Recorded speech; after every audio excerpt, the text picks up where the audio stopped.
Yeah, because it's Yeah, I turned guess into so. basically like a turnkey system nowadays. Yeah. Right, so from one joke off to another, ladies and gents, Taika Waititi has come out and basically said, "Hey, look, if you want it to be like the comics, read the comic." What the hell No, is that mate, picture?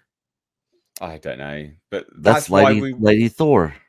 What that's the why we fuck watched the is Best thing wrong movie. with her ever. face?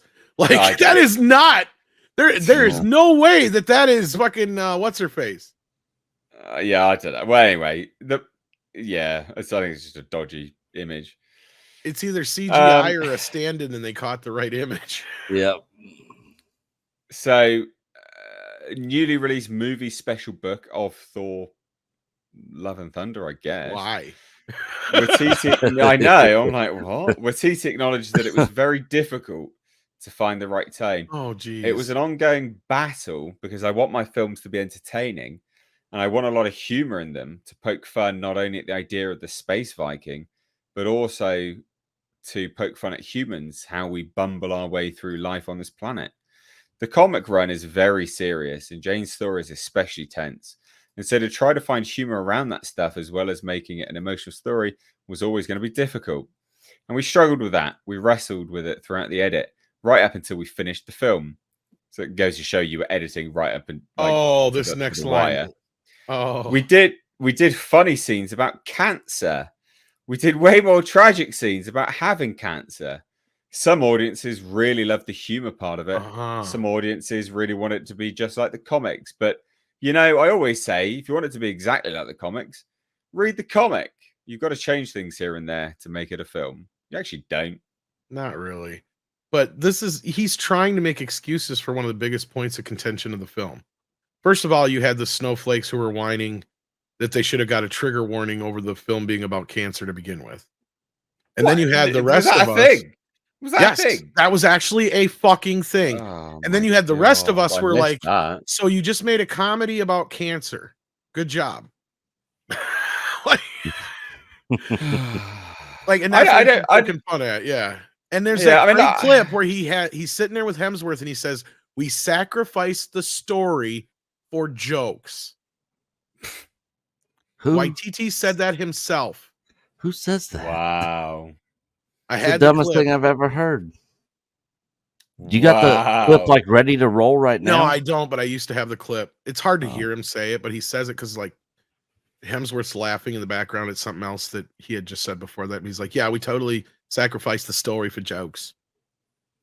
Was he being serious? Yeah, because they had said something about how clearly. funny the movie was. Yeah, it was in the interview. It was like, yeah. Oh, good lord. And it's pretty obvious. Like you Wow. watch the movie, and like I said, Oh, even yes. Thor and hers last moments are really horribly awkward, and they don't even get a real final moment together.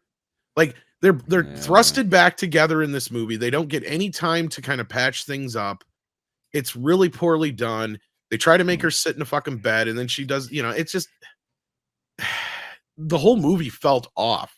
And when he says about Oh, I struggling to bloody hate find the that tone, film. you can see that in the film. Like they're really struggling to find the tone to this movie when clearly the obvious answer is sure, you make your first end a little bit more humorous like you did Ragnarok, and then you take it serious at the end. That's where you start to go into the serious route when you realize, oh, we're going to lose somebody here, right? Yeah, Like, you can do a tonal shift at that point. There's no issue doing that.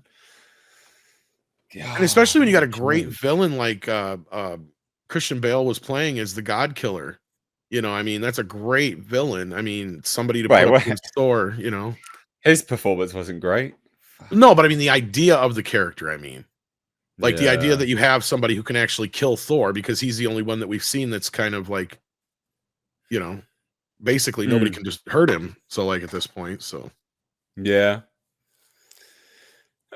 Terrible. But also as well, like, if you want it to be like the comics, read the comic. No, mate. That's why this is an ongoing issue with Marvel is they appropriate the comic title, get people excited, and then completely flip flop on it, and people are instantly left disappointed because people expect it to be something reminiscent to the comic that it's based on. The same with Secret Invasion. They were like, oh well, it's got nothing to do with Secret Invasion, so who cares? People were like, what? Why? What are you doing? well, did you hear the Bizarre. latest rumor about Secret Invasion? Not to go on a different Did it route. cost $211 million? No, not just that. Oh, I was thinking of Secret Wars. Secret Wars, the new rumor about Secret Wars. Oh, coming. reboot. That is going to be the grounds for the reboot. Yeah, because Hugh I heard Jackman's that. supposed to play Wolverine up through then. Because as I've said, I knew they were going to have a hard time recasting it. Ah, dear, oh dear. And I wonder, this is the other funky thing. Him and his wife just got divorced after like, what was it, 20-some, 30 years of marriage? 3 decades nearly. And the whole thing with that was, and the rumor was they're going around that he had promised her the last time he played Wolverine was going to be the last time. And he ended up signing up, supposedly rumored, for like 3 more appearances as Wolverine. Ah. Well, there's also a bunch of rumors go around that he's gay as well. So I don't know about that. That could very well be, but like that's the thing is when he does these X-Men movies and shit, he has to leave for months at a time. That's why she don't like it, I guess, is the rumor. Oh yeah, absolutely. Because not only does he have to film, he has to go train and all that business. So yeah, he's gone. Like his life's ruined basically for 6 months. I think he said once it takes at least 6 months to a year out of his life every time he plays Wolverine, between the training and everything involved. Yeah, I can believe that. Secret Wars, that'd be crap. That'd be crap as well, I think. But supposedly this Deadpool movie is supposed to bring a version of Hugh Jackman Wolverine into the MCU by the end of the film, is the rumor, and then the Secret Wars is going to be a reboot of everything. Oh God! Well, that's their only hope at this point. Is pretty much. I mean, I'm not against it. Their only hope. But I would just say take a couple year break and just reboot things with the Fantastic Four and X-Men, set it in the 60s, and then just work your way up through till the modern day. There you give yourself 10, 20 years worth of shit to work with. Who wouldn't want a 1970s version of the Hulk? Ah, it'd be so good.